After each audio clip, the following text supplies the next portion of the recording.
You two need to move. Now! The flight attendant didn't lower her voice. She said it loud enough for the entire Heritage Suite first-class cabin to hear. Crisp, clear, and cutting through the quiet like a blade. Heads turned. Champagne flutes paused midair. A man in a linen blazer lowered his newspaper. Every pair of eyes locked onto the two black teenagers seated in 2A and 2B, Lana and Marcus DuPont. 17, calm, well-dressed but not flashy. Quiet, but clearly not invisible anymore. "I'm sorry?" Marcus asked, polite, unsure if he'd heard her right. "These seats don't belong to you," the attendant repeated. "There's been a manifest issue. I need you both to relocate. Now. Tell us where you're watching from, because what happens next grounded an entire airline." Lana blinked once, not in confusion, but in recognition. She'd seen this before. Different city, different face, same look. The sharp-eyed assumption that they were sitting somewhere they didn't deserve. But this wasn't economy. This was SkyNova's flagship route from Nice to Toronto. The Heritage Suite wasn't even on the public seat map. You had to know someone. Or be someone. And they were. Marcus pulled up his boarding pass. "We're in 2A and 2B, booked 6 months ago, paid in full." The flight attendant barely glanced at the screen before shaking her head. "There's a guest with priority status who needs these seats. I've made arrangements for you in premium economy." Behind her stood a woman in her mid-50s, designer scarf looped tightly around her neck, thin smile drawn tight. Her husband hovered just behind her, silent, red-faced. The woman offered no apology, just one arched brow and a look that screamed, "You didn't pay for those seats. You don't belong here." Marcus turned to Lana. Her fingers were already tightening around the edge of her seat tray. Still, she didn't argue. She didn't raise her voice. Instead, she reached under her sleeve, tapped her smartwatch once, held it, then tapped twice more. The screen blinked white. "Ethics alert sent.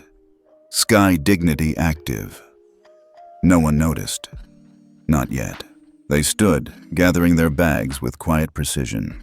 The woman in the scarf stepped forward immediately, slipping into 2A like it had always belonged to her. The attendant gestured for them to move along. "Thank you for your cooperation." No smile, no shame. The Heritage Suite door hissed shut behind them. The walk back to row 38 felt longer than the actual flight would. Lana and Marcus passed the curious stares in business class, the side eyes from other attendants, the pity glances in premium economy. Finally, they were shown to their new seats, 2 cramped middle spots between a snoring tourist and a crying infant. The downgrade wasn't just in class, it was in dignity. Lana sat down in silence. Marcus followed, jaw locked. "I should have said something." "No," Lana whispered. "You did the right thing." A beat passed. Then he asked, "You sent it?" She nodded. 2 minutes ago, triggered orange level flag." Orange meant urgent, but silent. It didn't call the press. It called the system. Thousands of miles away in Brussels, inside a secure server bunker of the SkyDignity Ethics Monitoring Network, an alert pinged the screen. Flight SN714. Route NCEYYZ. Flag. Cabin violation. Tier B. Observer level. Verified. A red arc formed around the airline's ethics score ring. Current rating 6.4. Flagged. Immediate review required source. Observer ID 02LD01. Verification matched biometric pattern. L. DuPont. Escalation protocol in progress. On the tarmac in Nice, the captain of Flight 714 adjusted his earpiece. "Say again, Control?" The message repeated. "Hold position. Flight is under ethics review. Maintain current gate link. No further boarding or pushback clearance." He frowned, turned to his first officer. "You ever seen that before?" "Nope, first time." Back in row 38, Lana closed her eyes. The engines hadn't started. The gate hadn't pulled away. Good. Marcus pulled out a small leather journal, unmarked to anyone else, but unmistakable to those who knew what it meant. SkyDignity Observer Log. He began to write. May 12, 2025, Flight SN714. Heritage cabin violation, displacement of verified passengers based on presumed profile. No verification. No protocol offered. Hostile tone. Tier B. Flag triggered by Observer L. DuPont. He closed the book. Neither of them said it aloud, but they both knew. The woman who stole their seat, the attendant who enforced it, and the system that let it happen. They had no idea who they were dealing with. They weren't just passengers.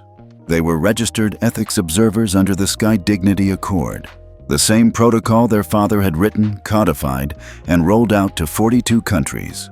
And that meant one thing. This flight wasn't going anywhere until someone answered for what had just happened. In the front cabin, the woman in the scarf settled into Lana's seat with a content sigh. She picked up a menu and turned to her husband. "You see? All it takes is standing your ground." The husband chuckled. They looked nervous. The flight attendant returned. "We'll be on our way shortly." But even as she said it, her tablet buzzed. A system notification blinked red. High priority observer flag. Active review. Level orange. She had never seen that message before. She didn't realize she wouldn't fly again for a long time. The plane didn't move. Lana noticed it first. 20 minutes had passed since they'd been bumped to row 38. No pushback, no engine rumble. The jet bridge was still connected. Passengers were fidgeting. Attendants looked tense. Something had shifted. Not outwardly, but underneath, like an underground tremor before an earthquake. Marcus leaned over. "They're stalling." Lana nodded. "SkyDignity is watching now." She didn't say it with pride. There was no satisfaction in triggering a global ethics system, only quiet, heavy certainty. In Brussels, at the SkyDignity Monitoring Center, a different kind of turbulence was unfolding. The alert from Observer ID 02LD01 had passed initial verification. It now entered Escalation Phase 2, Score Review. SkyNova Airlines, current score 6.4, moderate risk. Flagged behavior, forced removal of registered observers from protected cabin without protocol, risk assessment. Bias-induced passenger displacement, preliminary ethics downgrade. 4.3, high risk. Trigger threshold for intergovernmental review, 4.0. A final confirmation would drop SkyNova below compliance in 4 member states. And those states didn't wait. In Amsterdam, the Directorate of Aviation Ethics received a mirrored ping. SkyNova 714? The ethics officer at the desk, a man named Rasmus, narrowed his eyes. "That's a flagship route." He clicked open the observer report. 2 teenagers, DuPont. Rasmus stood immediately. "Get me Vienna. Get me Berlin. Now." Back at gate C21 in Nice, the captain stepped out of the cockpit. Captain Miller wasn't the type to panic. 40 years in the sky, over 10 million air miles logged. But the message blinking across his terminal made his stomach twist. "Hold position. Flagged under ethics protocol. Await direct instruction from SkyDignity Command." He turned to his first officer. "You ever seen something like this before?" "No, sir. And whatever it is, it's not coming from us. It's international." Miller walked down the aisle, calm but direct. He needed answers. Meanwhile, in the Heritage Suite, the woman in 2A was growing restless. "Why haven't we left?" she muttered. Her husband, already half asleep, shrugged. "Maybe a luggage issue." She buzzed for the flight attendant. Susan, the same attendant who had moved the twins, approached, her face tighter than before. "Yes, ma'am? We've been sitting here nearly 30 minutes and nothing's happening. Is there a delay?" Susan forced a smile. "We've been asked to hold position by operations. I'll update the cabin when I know more." But even as she spoke, her smartwatch pulsed again. Another internal alert. Lead attendant identified in escalated ethics report. Prepare incident account. Her mouth went dry. Near the back, Lana flipped through her sketchbook. She wasn't drawing, just turning pages. waiting. Marcus checked his watch. It's been almost 30 minutes. Good, Lana murmured. He leaned in, voice lower. If this escalates, they'll ground us. Before takeoff. She looked up. It already escalated. In Geneva, inside a tall building overlooking the Rhone River, Etienne DuPont was staring at his phone. He didn't need to check it often. SkyDignity ran with precision. But when his daughter's observer ID lit up on the live incident dashboard, he paused. The trigger came from Flight 744, Nice to Toronto. He didn't call her. Didn't need to. He knew. He picked up his encrypted device, opened the executive channel, and spoke only one sentence. Escalate Flight 714 to emergency review. Observer verified. Suspend departure clearance in all partner states. The fallout began instantly. In Berlin, aviation regulators flagged SkyNova Airlines as non-compliant in Ethics Tier E. All flights pending clearance into Germany were temporarily suspended. Similar moves followed in Vienna, Amsterdam, and Zurich. 4 major EU hubs, 4 governments, all now watching the same live ethics score, 3.9, critical. Back on the plane, Captain Miller returned to the front galley. "Susan," he said quietly, "step into the service area, now." She followed, her heart hammering. He closed the curtain behind them. "You were the one who moved 2 passengers from 2A and 2B, yes?" Susan straightened. There was a conflict. A guest with Diamond Elite status claimed the seats. The teens, they were the assigned passengers. "Yes, but..." Captain Miller held up a hand. He showed her his screen. A live ethics score in red. An active review countdown. A list of participating nations suspending cooperation with SkyNova. Her knees buckled slightly. "Sir, I didn't know." Miller's voice was flat. "You moved registered observers, without protocol, during a SkyDignity enforced flight.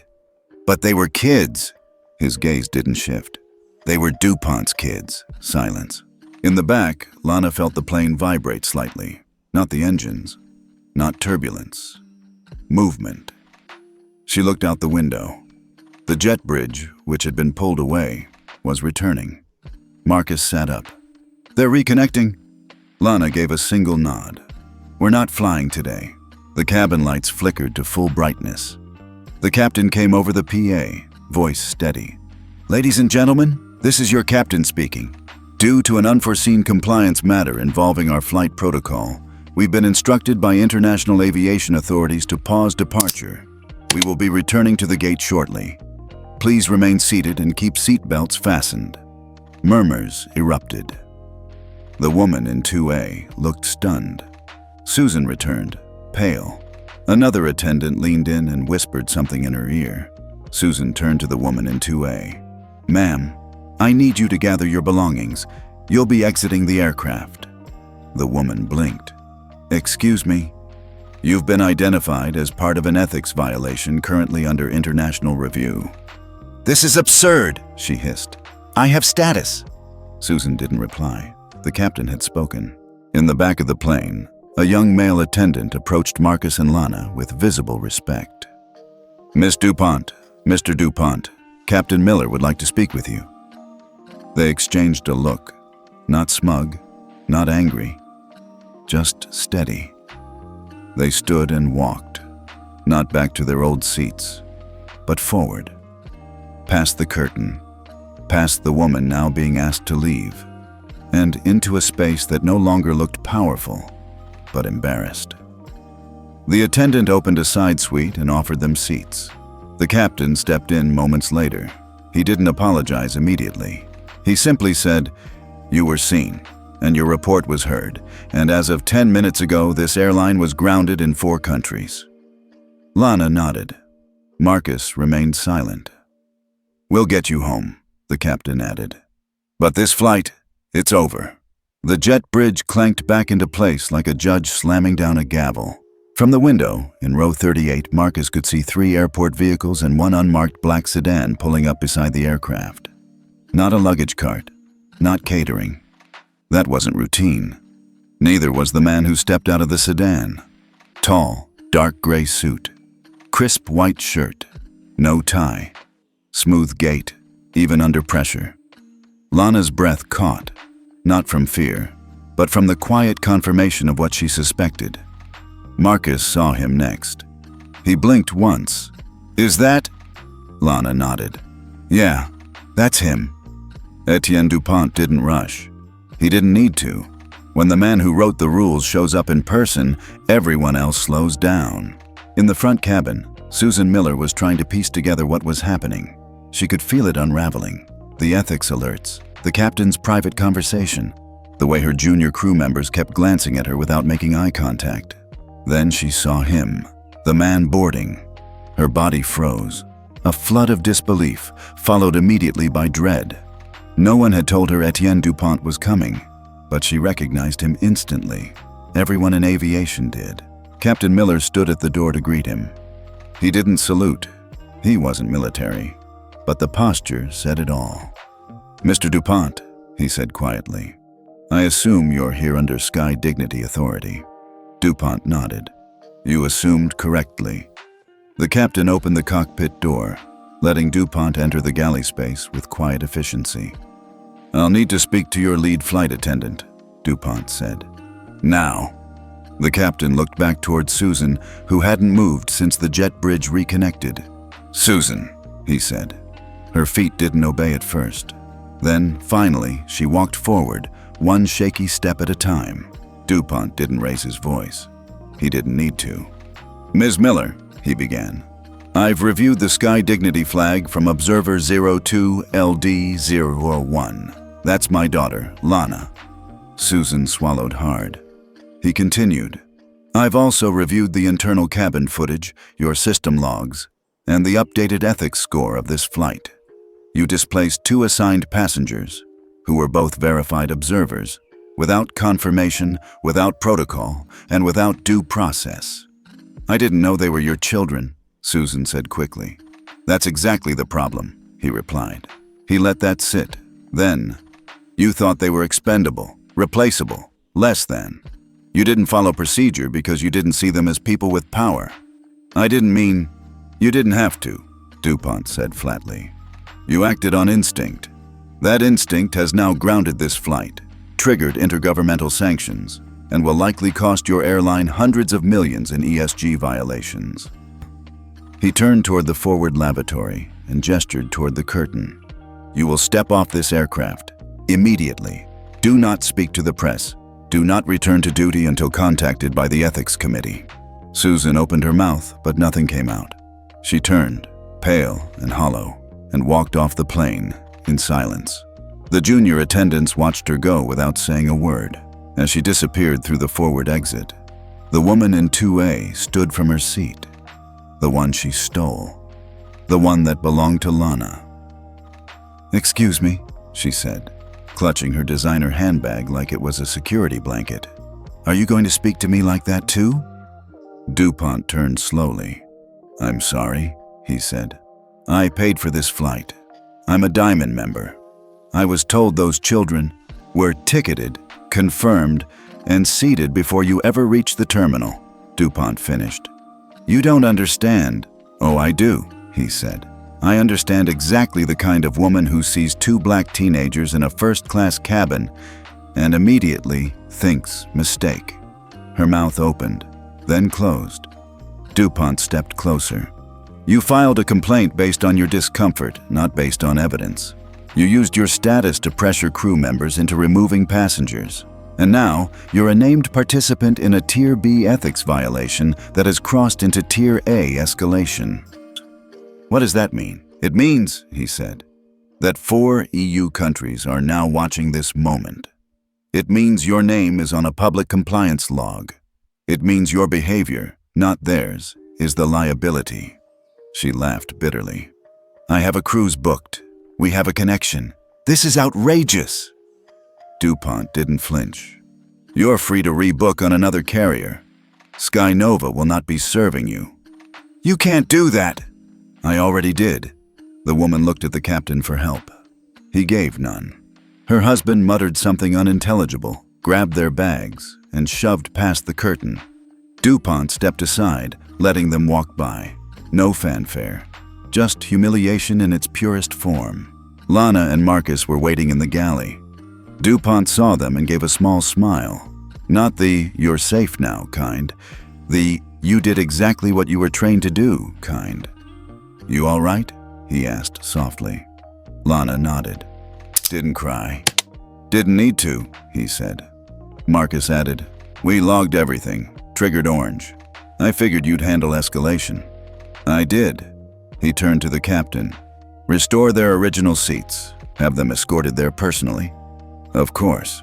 As they walked back down the aisle, something strange happened. It wasn't clapping. This wasn't a movie. But people looked at them differently now. Not pity, respect, curiosity. One man even whispered, "Good for you," as they passed. They said nothing. They didn't need to. The curtain to the Heritage Suite opened again, but this time they walked through it like it belonged to them, because it did. The seats were empty, their bags untouched. Marcus sat down first, then Lana. No attendants hovering, just quiet. From the front of the plane, DuPont turned to the captain one last time. "This flight can now be cleared for cancellation. A replacement crew will be arranged for the return." The captain nodded. "Understood." Then he leaned in, just slightly. "For what it's worth, Mr. DuPont, I'm glad someone's watching." DuPont offered the smallest nod. "I'm not watching, Captain," he said. "They are." And with that, he stepped off the plane. The flight never left the ground. By 7:04 p.m. local time, all passengers had disembarked. Some were annoyed, others confused. But a handful knew exactly what had happened, and they weren't about to keep it to themselves. By 7:23 p.m., a video hit TikTok. Just 27 seconds long. Grainy, vertical, but powerful. It showed two black teenagers, quiet, composed, being asked to leave their seats in first class. The audio was crystal clear. "I'm asking you to relocate, now." The camera followed them as they collected their bags and walked down the aisle, silent, heads high.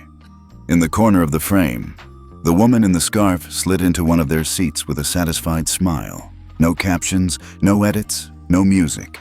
It didn't need any.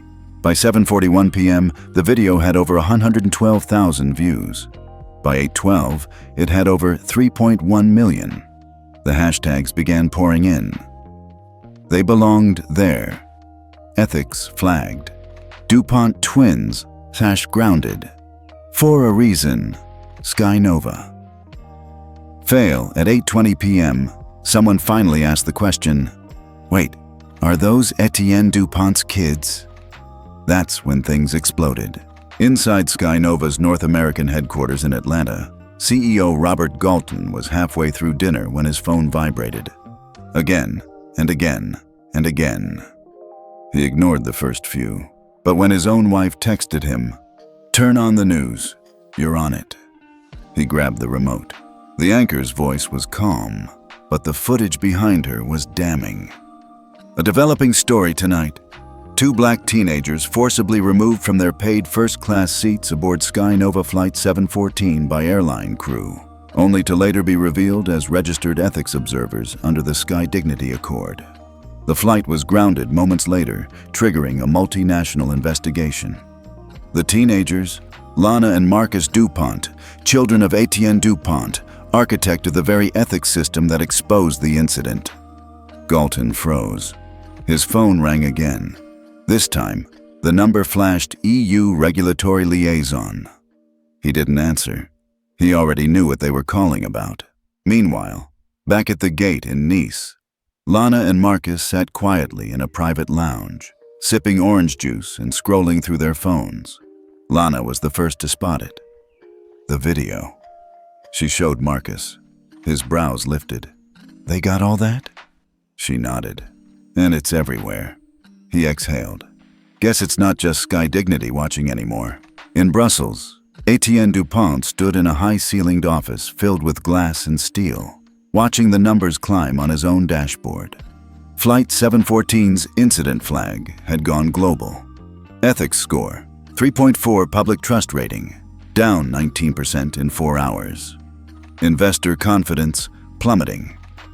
But more than the metrics, more than the governance triggers and automatic sanctions, Etienne watched the comments. Thousands of them. Some angry, some shocked, but most vindicated. This happens all the time. The only difference?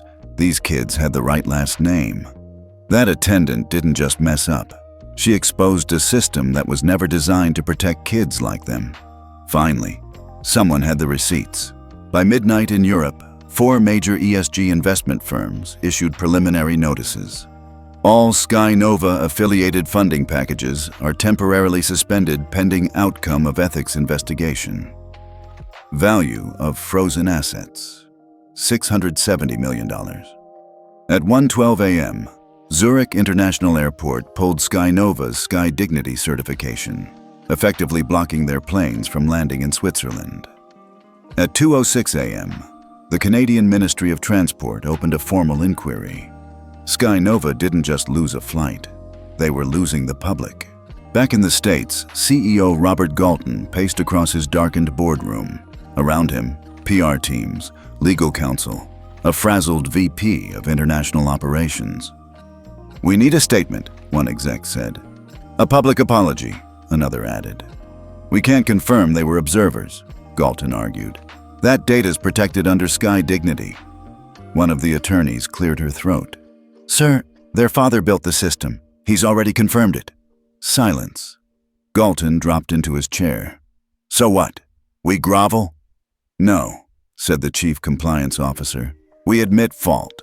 We announce full cooperation with the EU tribunal, and we replace the crew involved today." Galton rubbed his temples. The airline he'd built, proud, modern, global, was now the face of systemic failure. And the face of its reckoning? 2 teenagers who didn't say a word. By morning, headlines were everywhere. The tap that grounded an airline. The Guardian, they didn't yell. They just changed everything. New York Times. How a watch triggered a $670 million ethics meltdown. Reuters and trending at #1 across all platforms. At DuPont Law. At the family's apartment in Geneva, Lana woke up to sunlight and notifications. She rubbed her eyes, scrolled through messages, and then paused at one text from her art teacher. "You didn't just stand your ground. You changed the altitude." Marcus walked into the kitchen half asleep. "We broke the internet?" Lana smiled. "More like we broke the airspace." Their father appeared moments later, coffee in hand, already dressed in a charcoal suit. "You two have school today," he said, smiling faintly. "Seriously?" Marcus asked. "We just rewrote aviation history." Etienne took a sip. "Exactly why you need to stay grounded." Lana raised an eyebrow. "Literally?" He chuckled. "Not this time." Then he added, more serious now. "There's a press request. They want to talk to you both." "No, thank you," Lana said. Marcus agreed. The system spoke. That's all that mattered. Their father nodded. "Still," he said, "what you did reminded the world that the system only works if people like you use it."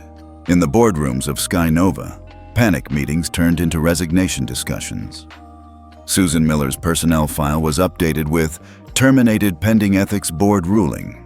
The woman from 2A, publicly identified, doxed, dropped by 4 lifestyle brands in under 48 hours, issued an apology that read more like an excuse. "I never meant to cause offense. I just wanted to sit where I was comfortable." Too little, too late. And in the classrooms, living rooms, and dinner tables across the world, the story of Flight 714 became more than just a viral moment. It became a lesson. That respect doesn't come from appearance. That silence can be strategic. That justice, when built into the system, doesn't always roar. Sometimes. It just taps twice on a wristwatch and changes everything. 9:00 a.m. sharp. The call wasn't optional. Robert Galton, CEO of SkyNova, sat in front of a wall-mounted camera, trying to look composed. The screen in front of him displayed 6 faces. 4 from the European Commission on Transportation Ethics, 1 from Canada's Transport Integrity Board, and one from the Office of Global Aviation Standards. No press, no lawyers, just him, and the people who could end his career in 10 minutes flat. "Mr. Galton," a voice began from Brussels, "we appreciate you joining this emergency ethics tribunal." He nodded, dry-mouthed. "Of course." The Canadian representative leaned forward. "We'll get straight to it. Your airline forcibly removed 2 minors, ethics-certified observers, from first class without cause, leading to a violation of the SkyDignity Accord." Robert opened his mouth, then paused. He knew better than to argue facts.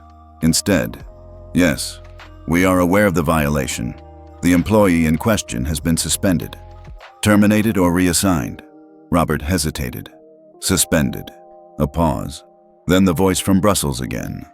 "Then you still don't understand the scope of what you've done." As the tribunal laid out the consequences, sanctions, suspensions, audits, Robert barely heard them. All he could see was the footage replaying again and again on social media. The girl calmly reaching for her bag. The boy standing, stiff with dignity. The woman in the scarf easing into the stolen seat. It wasn't just a mistake. It was a symbol. By 10:15 a.m., Robert stepped out of his office and into a media frenzy. Reporters lined the sidewalk outside headquarters. He didn't stop to speak. He didn't have anything to say that would matter. Not when SkyNova's market cap had dropped by $2.1 billion overnight. Not when 3 more ESG funds announced withdrawal. Not when Zurich, Geneva, and Toronto had all pulled SkyNova from their ethics-compliant carrier list.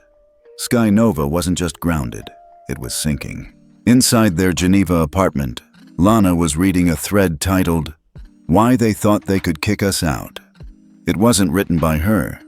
It was written by a woman in Chicago, a mother of 2 black teens who had never dared book first-class tickets for fear of exactly this. The post went viral. "It's never about the ticket, it's about the face. You can show up with the right barcode and still be treated like you're trespassing." Lana's hand trembled slightly as she scrolled, not from sadness, from weight. What they triggered wasn't just justice, it was a mirror. Marcus, meanwhile, was staring at his laptop.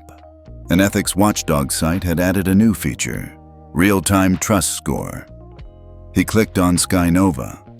3.1, non-compliant. Below it, in red, passenger rights violated, under investigation. He clicked again, this time on the tab labeled Policy Log. There it was. DuPont Amendment proposed. Status. In review, his name, alongside Lana's, was in the metadata. At 1:22 p.m., Etienne DuPont met with 2 key advisors at his office overlooking Lake Geneva. They sat around a long walnut table, data displayed on a central screen. "The public wants reform," his compliance officer said. "Not just a punishment, a new framework. And they want it fast," added the second advisor. "The public doesn't trust delays anymore." Etienne nodded. He already had something in mind. "Let's introduce the Passenger Rights Visibility Protocol, immediate confirmation of identity, observer status, and ethics flag triggers. No more excuses." "And the name?" one asked. He looked out the window, then replied simply, "Call it the SkyShield Charter." Meanwhile, back in the US, the airline's board of directors held a closed-door session. The mood was grim. The finance chair spoke first. "We've lost $2.1 billion in 36 hours. Our ethics compliance is shattered. Our CEO just got flayed in front of 6 international boards."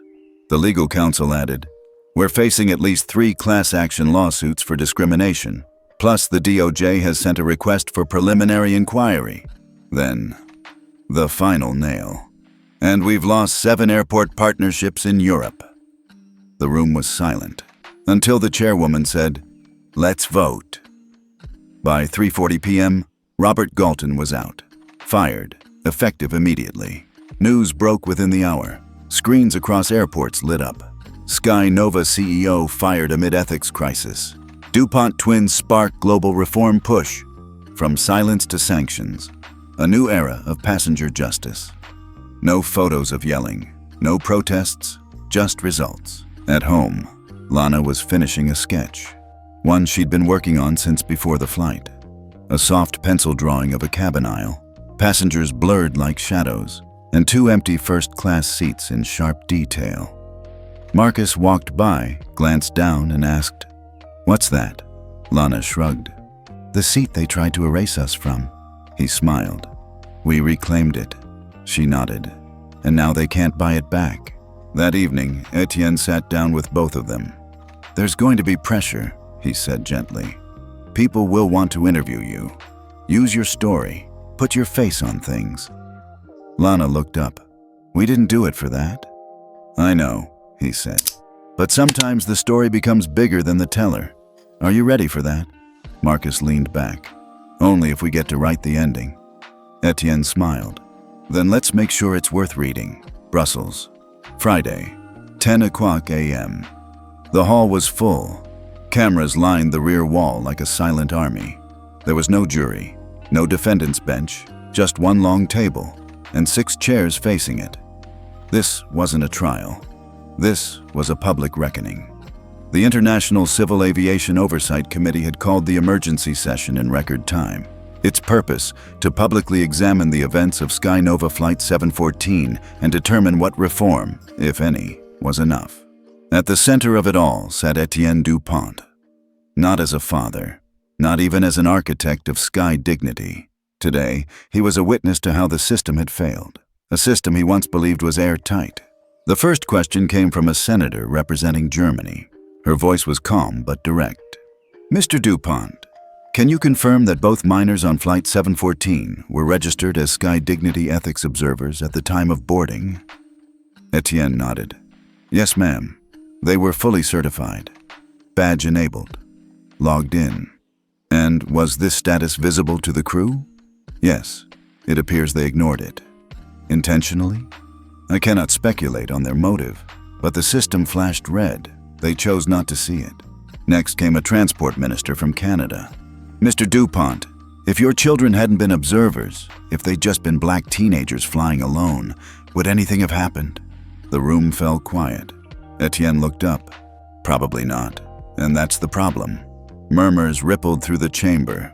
"The only reason this turned into an investigation," he continued, "was because the system was activated. Most passengers don't have that luxury.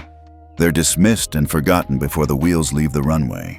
In Geneva, Washington, Toronto, millions watched the live stream, comment sections flooded. Say that again for the people in the back." He just said what we've known for years. Not a broken system, a selectively enforced one. Finally, someone called it out in public. The third panelist, from the Netherlands, spoke next. "We've reviewed SkyNova's ethics logs.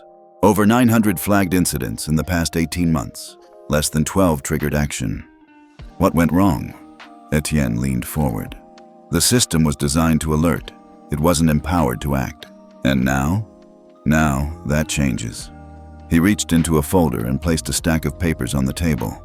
"We call it the SkyShield Charter. Real-time flag escalation, passenger rights authentication, independent third-party review in under 30 minutes. If a crew ignores a warning, they'll be suspended, automatically. And who enforces it?" He met their eyes. "The global community, just like we're doing today." By the second hour, the hearing was trending on every major platform. Had SkyShield Charter had DuPont testimony?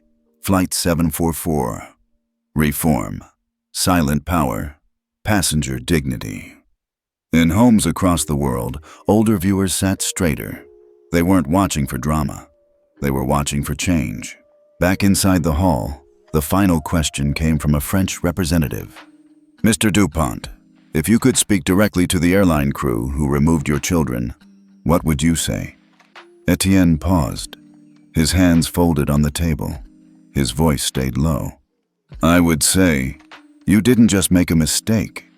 You made a choice. And your choice revealed something larger than your bias. It revealed a culture. But the thing about culture is, it can be changed. And starting today, we will." When the hearing ended, no one clapped. There was no need. Everyone watching understood. Something irreversible had just been set in motion. Meanwhile, at SkyNova headquarters, A new interim CEO, Melissa Tran, took the stage for a press briefing. No backdrop, no slogan, just a white screen with one phrase: "We failed, and now we rebuild." Her statement lasted 4 minutes. This was not a one-off. This was a pattern. "We are terminating all involved parties and opening a public oversight committee. We will adopt the full SkyShield Charter. And we will publish monthly reports on every flagged incident. And most importantly, we will stop treating passengers like problems to be managed." By evening, 3 more airlines voluntarily joined the reform initiative. 2 international booking platforms updated their ethics scorecards to prioritize SkyShield compliance. And 6 major news outlets published op-eds titled with slight variations of the same headline: "They weren't loud, they were right." That night, back in Geneva, Etienne joined his children on the balcony. The city lights reflected off the lake. It was quiet. Lana sat curled in a blanket, scrolling through comments. One caught her eye. "My daughter watched the hearing. She asked me why those kids didn't yell. I told her they didn't have to." She smiled. "Looks like we made the right kind of noise." Marcus leaned against the railing. "Do you think they'll stick with the reforms?" Their father replied, "Only if people like you keep watching." They nodded, not with defiance, with duty. Somewhere in a SkyNova training center in Arizona, a projector clicked on. The screen read, "Case Study 714, The Cost of a Seat." A group of new flight attendants scribbled notes as the instructor began. "Today's module isn't just about service, it's about recognition, not rank, not race, not revenue. Recognition." One trainee raised a hand. "Are the twins in this video really who people say they are?" The instructor replied simply, "Does it matter? That's the lesson." Monday, 7:46 a.m., Zurich. Inside a frost glass boardroom on the 17th floor of the EquiCap Investment Group, no one touched their coffee. 8 fund managers sat in silence, staring at the flatline graph on the screen. SkyNova's ethics score had stabilized, but 5 other airline partners had begun slipping, fast. Red flags popped up next to names like Air North, Vista Global, and Blue Vista. All carriers had one thing in common. They'd refused to join the SkyShield Charter last week. Now, 3 of them were hemorrhaging ESG-linked capital. A woman from compliance cleared her throat. "If they don't enroll in SkyShield by Friday, we recommend freezing all climate-aligned investments." Another voice, "Already drafted." Then came the question that broke the silence. What happens if all of them get flagged? Answer, then we stop calling it an exception and start calling it negligence. Across the Atlantic in Washington, D.C., a name that hadn't been mentioned in 5 years appeared at the Capitol. Secretary Alina Dorsey, formerly the Undersecretary for Transport Ethics. She had once authored a bill called the Passenger Dignity Reform Act, but it died before reaching the floor. No one had listened. Back then, people called it unnecessary. Now, they were begging her for interviews, but she declined all. Instead, she walked quietly into a hearing room and requested to speak on the record. C-SPAN didn't expect the ratings spike. But by the time Alina Dorsey took her seat, over 4.7 million people were watching live. She adjusted the mic and began. 5 years ago, I wrote a bill to address profiling, seating bias, and unethical crew behavior. It was labeled overreactive. I was told, this doesn't happen in real life. She looked into the camera. Then Flight 714 happened, and now the world is finally watching. She pulled a printed page from her bag. This is an email I received in 2020 from a major airline's legal counsel. It said, and I quote, "Ethics surveillance will erode crew discretion and create legal risk for routine decisions." You know what eroded crew discretion? Power without accountability. She held up the email for all to see. Flight 714 wasn't the first. It was just the one the world refused to ignore. Back in Geneva, Marcus stood in his school library, watching the live stream on his tablet. He didn't smile. He didn't cheer. He just nodded. Someone was finally saying out loud what he and Lana had felt in their bones. We were never overreacting. We were just ahead of the curve. By Tuesday afternoon, 5 airlines, including 2 that previously rejected Etienne's framework, submitted formal requests to join SkyShield.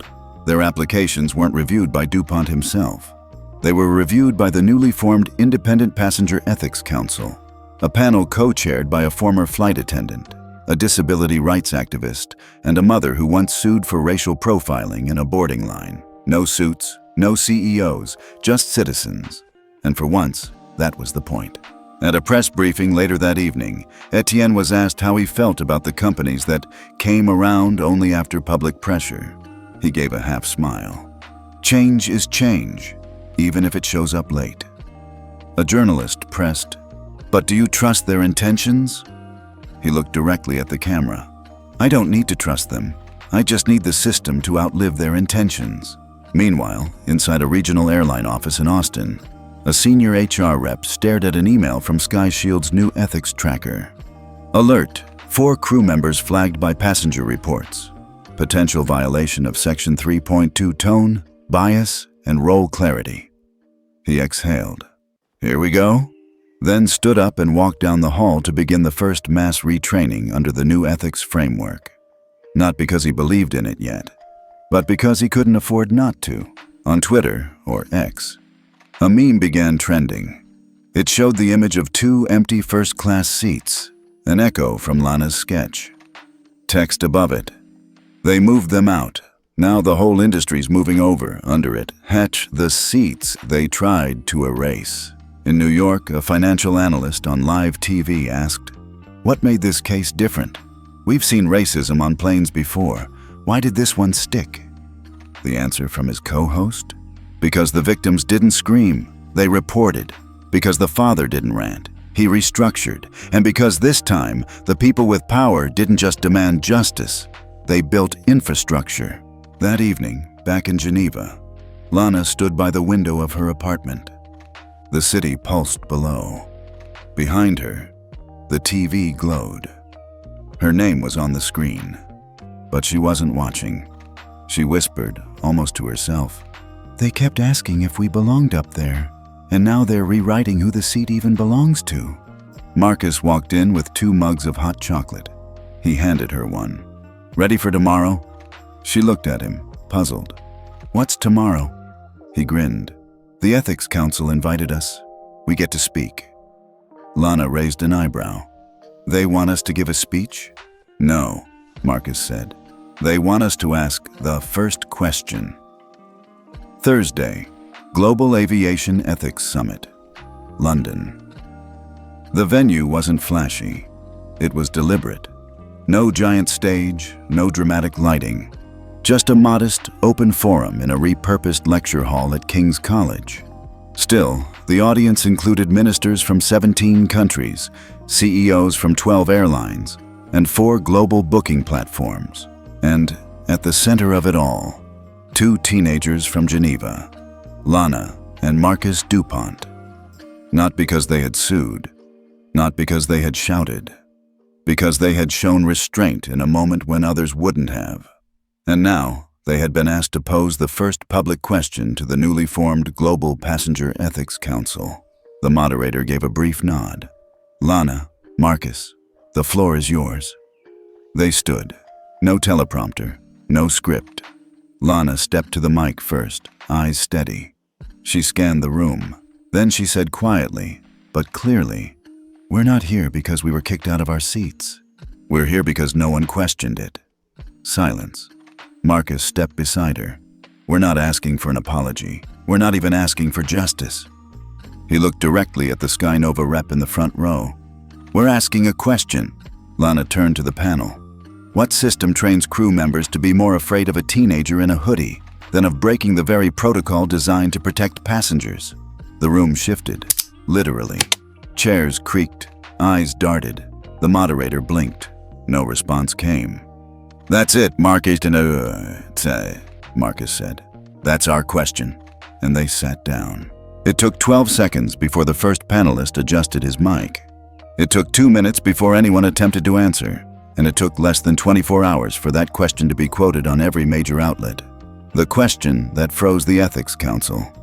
2 teenagers held the industry accountable without raising their voice. Not a speech, a mirror.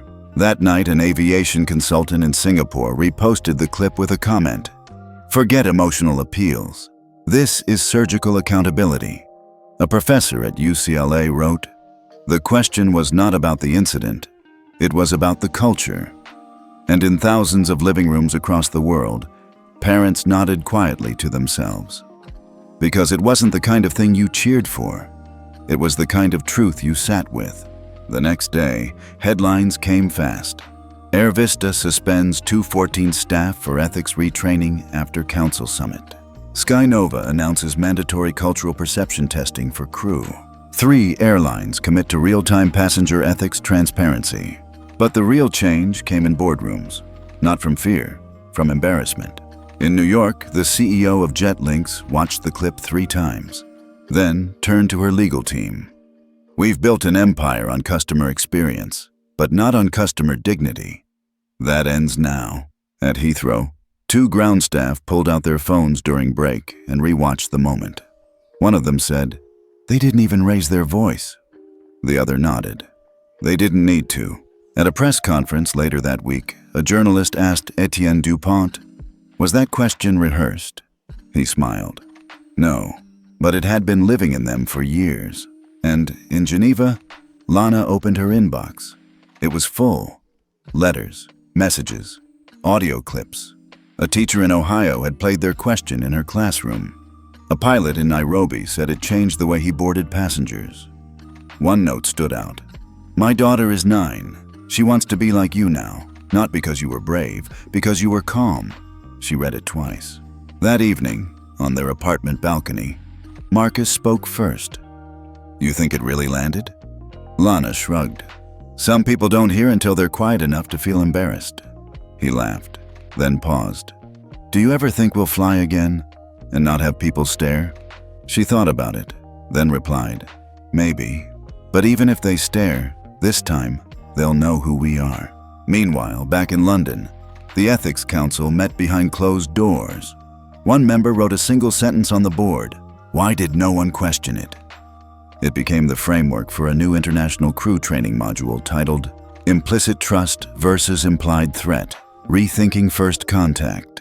The module was quietly adopted by 7 airlines by week's end. No press release, just change. The kind that doesn't announce itself, but is felt by every passenger whose dignity is now harder to ignore. Monday, 9:00 a.m., Brussels, Belgium. It started with an email, anonymous, sent to over 300 journalists worldwide. Subject line, "SkyDignity is a lie. Here's the proof." Attached, a 27-page PDF claiming that the ethics system designed by Etienne DuPont was quietly harvesting passenger data and using emotional manipulation to trigger algorithmic bias against airlines that didn't sign on to SkyShield. The sender? A group calling themselves Crew Integrity First. But within 2 hours, cybersecurity researchers traced the server to an office building in Atlanta, owned by Clearstream Aviation Group, one of SkyShield's loudest opponents. Etienne didn't flinch. He didn't call a press conference. He didn't even respond. Instead, at 2:12 p.m., the SkyDignity team quietly uploaded the entire source code of their ethics monitoring system to a public GitHub repository. No redactions, no footnotes, no legal walls, just transparency. By 5:12 p.m., 3 independent security firms confirmed what Etienne already knew. There was no data harvesting, no AI manipulation, no predictive targeting. The system tracked only what was explicitly reported by passengers or staff and verified by time-stamped biometric confirmation. In short, the only ones being watched were the ones who violated ethics. By midnight, the attack had backfired. #Crew Integrity First was trending, but not how they intended. People were sharing side-by-side screenshots. Left, the leaked smear PDF. Right, the GitHub code with commentary from ethical coders around the world. Caption: They tried to bury the fire. Turns out it was a lighthouse. Tuesday, New York. Inside a private suite at the Midtown offices of Bexler Capital, an urgent board meeting had just started. On screen, a chart showing $710 million in ESG funding frozen across 6 airlines, including Clearstream. The head of institutional strategy rubbed her temples. "We warned them. Align or get left behind." Someone asked, "Should we pull out completely?" A voice spoke up. Calm, crisp, female. "Not yet." Everyone turned. Soraya Talib. A name that didn't appear often, but when it did, rooms got quiet. She wasn't just the largest stakeholder in SkyNova's European routes. She was also on the governing board of Ethos Core, the ESG compliance engine used by 21 investment funds and 14 aviation lenders. Soraya stood up, placed a file on the table. They didn't just lie. They tried to manipulate the ethics score system with bots and fake reports. She opened the folder. Inside, a full audit trail, time-stamped screenshots. Fake ethics violations submitted under recycled names, all traced to Clearstream. Her voice didn't rise. It didn't need to. Submit this to Ethos Core, then freeze all pending ESG-linked draws from any airline affiliated with Clearstream. One man leaned in. "That's billions." She looked him straight in the eye. Then they should have thought twice before declaring war on ethics. Wednesday, Geneva. Lana was brushing her teeth when her phone buzzed. Marcus was already sitting at the kitchen table, headphones on. He looked up. "You seeing this?" She turned her screen. News alert. 1.1b, ESG freeze hits 5 airlines over fake ethics reports. Clearstream implicated. Another line in bold. FAA and EU Aviation Council launch joint ethics audit, first in history. That afternoon, Etienne received a call from the EU Commissioner of Transport. "DuPont, you may have just redefined ethical aviation globally." He paused. "But this isn't over. They'll find another way to discredit you." Etienne replied without hesitation. "Let them try. Every lie they tell only proves why the truth matters." Meanwhile, at SkyNova HQ, a different kind of panic was unfolding. Legal teams scrambled to isolate any communication with Clearstream. HR issued silence orders to senior staff, and the CEO, gone. Resigned that morning. One quote from her exit email was leaked by staff. "I didn't understand how much trust mattered until I lost it." Across social media, something strange began happening. Passengers started posting stories that had never made the news. A Latina mother forced to recheck her child's medical kit. A deaf passenger mocked by gate agents. An elderly Asian man denied boarding despite a valid ticket. Each story was followed by a sentence. SkyShield would have caught this. Lana scrolled through the stories, heart pounding. It wasn't just their flight anymore. It never had been. It was everyone who'd ever sat in silence, wondering if what happened to them was bad enough to be real. Now, people were saying, "We believe you." And that, more than any fine lawsuit or audit, was the real shift. That evening, Marcus looked up from his laptop. "Did you see who just signed on?" Lana raised an eyebrow. He turned his screen. The logo read, Blue Falcon International. The same airline whose flight attendant once told Lana she looked too young to sit in first. They had just joined SkyShield. No apology, no fanfare. But it was a start. In a quiet moment on the DuPont balcony that night, Etienne stood beside his children. The city of Geneva sparkled below. "You know," he said softly, "they tried to turn ethics into a liability." Marcus leaned against the railing. "And now it's leverage." Lana nodded. "It always was." Tuesday, Geneva Convention Center, 8:00 a.m. It didn't feel like the kind of event that would rewrite history. No grand orchestra, no flags waving, just a single screen behind the podium with 5 simple words. Ethics can't be optional anymore. Below it, in smaller font, SkyDignity International Forum. Over 60 countries had sent delegates. 17 airline CEOs were seated in the front 2 rows. 6 major investment firms were in attendance. And at the center of it all stood 2 people who had never asked for attention, Etienne DuPont and Soraya Taleb. 9:12 a.m. A hush fell over the crowd as Etienne stepped up to the microphone. He didn't clear his throat. He didn't hold up cue cards. He simply said, "We designed SkyDignity to stop what happened to my children from happening again." He paused. But the truth is, it wasn't just about them. He tapped the screen. It changed. A collage of photos filled it. Passengers of every age, color, background. All silent, all seated. Every time we let dignity be conditional, we weaken the very system we claim to protect. And that ends today. 9:30 a.m. The unveiling, Soraya walked calmly onto the stage and held up a slim binder. "This," she said, "is the Gridlock protocol." A murmur rippled through the room. She explained, "Gridlock is a real-time ethics lockout system.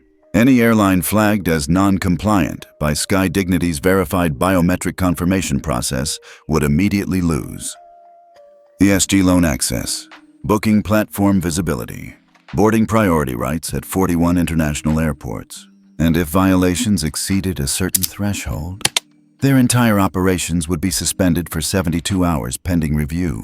She paused. "This isn't a punishment system. It's a protection system." 10:05 a.m. The pushback begins. The CEO of Aerolex stood up. "You're giving a tech protocol the power to shut down international airspace access?" Soraya didn't blink. "No, we're giving passengers the power to be believed." He frowned. "But the economic ripple effects," Etienne cut in, "are nothing compared to the human cost of humiliation that's gone unchecked for decades." Another exec from a European low-cost airline stood.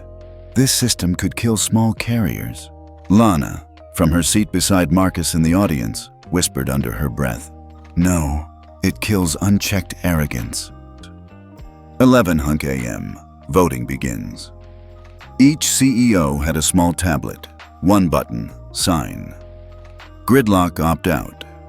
35 voted yes in the first 3 minutes. By the 10th minute, 58 out of 62 had signed. Then came the moment no one expected. Blue Falcon International, a former ethics violator, stepped up. Its CEO held the mic and said, "We've decided not just to sign, but to host SkyDignity's next regional headquarters in Sao Paulo." Applause. From Lana, from Marcus, from strangers who knew what this really meant. 1:00 p.m. Closed door deal. While cameras rolled outside, Soraya and Etienne met privately with 4 representatives from the Global Aviation Council and EU Ethics Office. They signed the Integration Pact. SkyDignity would now become the core ethics architecture mandated across 84 airports by 2026. And the Gridlock protocol? It would go live in 73 days. Wednesday morning, the aftershock. Across the globe, airline staff whispered the same sentence: "It's real now." And in corporate offices from Atlanta to Singapore, crisis teams began ethics audits before the public could, because no one wanted to be the first airline locked out. Geneva, that evening. DuPont balcony, Marcus stood quietly, looking at the lake. "You think we changed the system?" Lana sipped her tea. "No." She looked at her father. "But I think we made them afraid of not changing." Etienne didn't say anything. He just nodded. Day 73, 7:18 a.m. Heathrow Airport, London. It was just another boarding call. Gate 47, Sky Nova Flight 2661 to Toronto. The attendant, Abby Monroe, was finishing her second cup of coffee and scrolling TikTok when an elderly Indian man approached. His name, Dr. Ravi Narayan. Boarding Group A, First Class. Ticket fully paid. Printed in bold. Assistance required. Hearing impairment. He handed her his passport and boarding pass. She barely looked up. "Sir, are you sure you're at the right gate?" He pointed to the pass. She sighed, annoyed. "This is for priority, first class. Your economy, right?"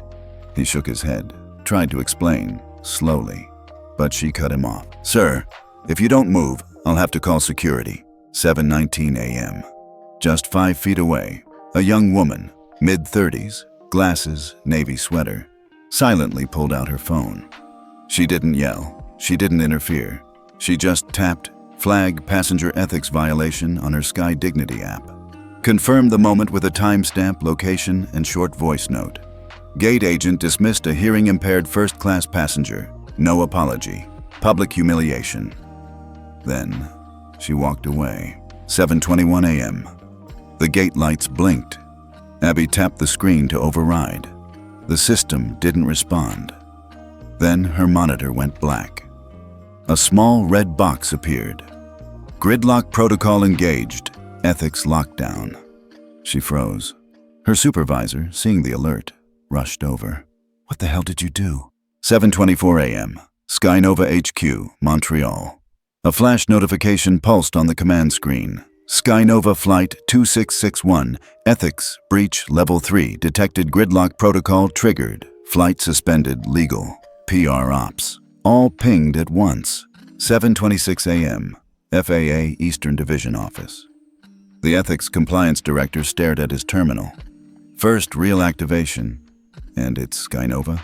The phone rang before he could even finish his thought.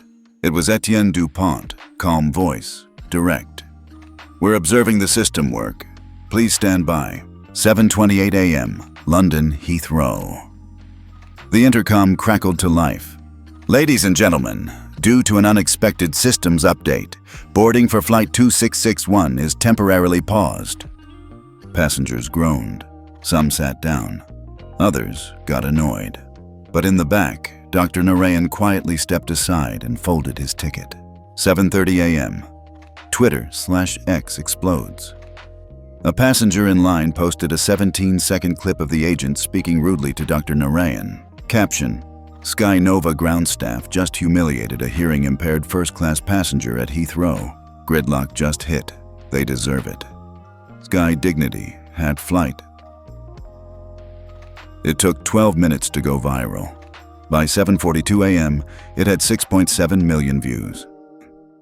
8:00 a.m. Global Aviation Council emergency meeting Zoom call.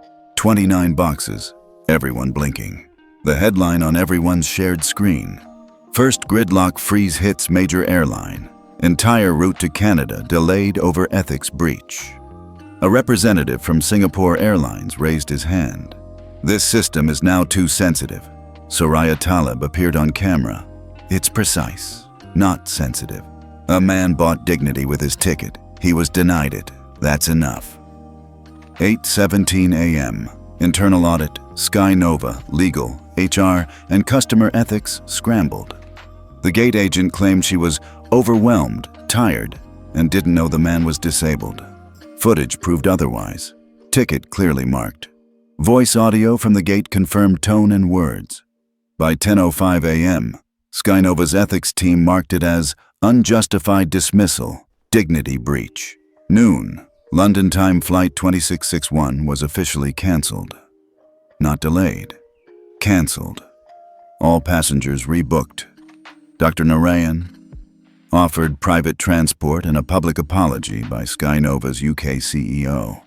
He declined the car, but he said one thing before leaving: "Don't apologize to me. Apologize to the people who never had someone watching."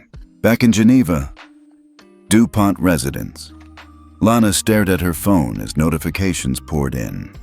Every ethics blog, watchdog account, and global aviation journalist was covering it. Marcus turned to her. "You know what this means, right? This is the moment airlines realize it's real." She nodded. "This isn't tech enforcement, it's moral memory." 3:00 p.m. SkyNova stock dropped 6.3% in 2 hours. Not from regulation, but from public trust loss. Institutional investors called for an internal overhaul. One even tweeted, "You can't fly above accountability anymore." That night, Etienne and Soraya. They met for dinner at a quiet Geneva bistro. No press, no staff. Just two people who had once been laughed at for thinking ethics could scale. Soraya raised her glass. to the ones they thought were too silent to matter. Etienne clinked, and to the silence that now speaks louder than their budgets. The next morning, worldwide airline Mamos Delta Air. All agents to complete updated passenger dignity training by Friday. Lufthansa. New ethics alert button to be installed at every check-in desk. Emirates. Partnership talks with SkyDignity approved. Gridlock compliance by Q3. And at the bottom of each email, one line, copied verbatim from Gridlock's mission. Ethics is not an add-on, it's a gate pass. Washington, D.C., Passenger Dignity Summit, 8:03 a.m. No one clapped. They stood. All 673 attendees, CEOs, regulators, union leaders, whistleblowers, former flight staff, rose when Etienne DuPont entered the room with Lana and Marcus at his side. He didn't nod. He didn't wave. He just walked past them, quiet, certain, and took his seat at the center table. The seat reserved for the founder of SkyDignity. 8:12 a.m. The last signature. The final airline, a conservative Gulf carrier, had signed the Passenger Ethics Accord. It made the system fully binding across 92 countries.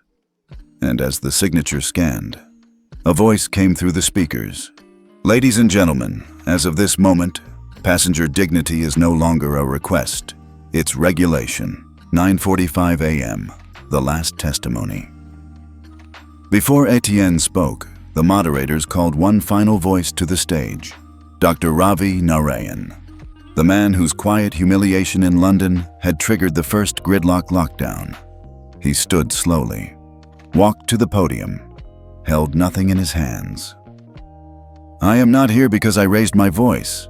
I'm here because someone saw what I didn't think anyone noticed. He looked down at the front row, where Marcus and Lana sat, eyes locked on him. This is what dignity is.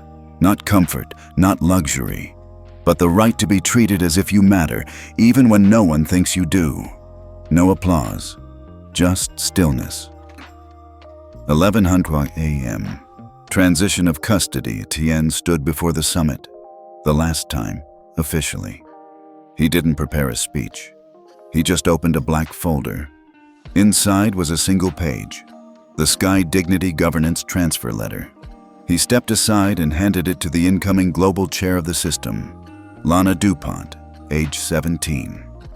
Her voice didn't shake when she spoke. This isn't about punishing airlines. It's about making sure no kid, no elder, no passenger ever has to explain why they deserve their seat. She placed the letter on the central console, and with a single tap, the global leadership passed, not to power, but to witnesses, to those who'd lived it. 12:42 p.m., off-camera room. In a side lounge, Soraya Taleb leaned back on the couch with Etienne and watched the live stream on mute. We did it, she said. No, Etienne answered. They did. He nodded toward Lana and Marcus on screen, now answering press questions. We just made sure someone was listening. 3:00 p.m. Industry press conference. The CEO of Blue Falcon Airlines stepped up. Effective immediately, all staff, from gate to cockpit, will carry biometric-linked ethics clearance as part of boarding protocols. And we will begin publishing monthly reports of all violations and resolutions. Passengers now sit next to accountability.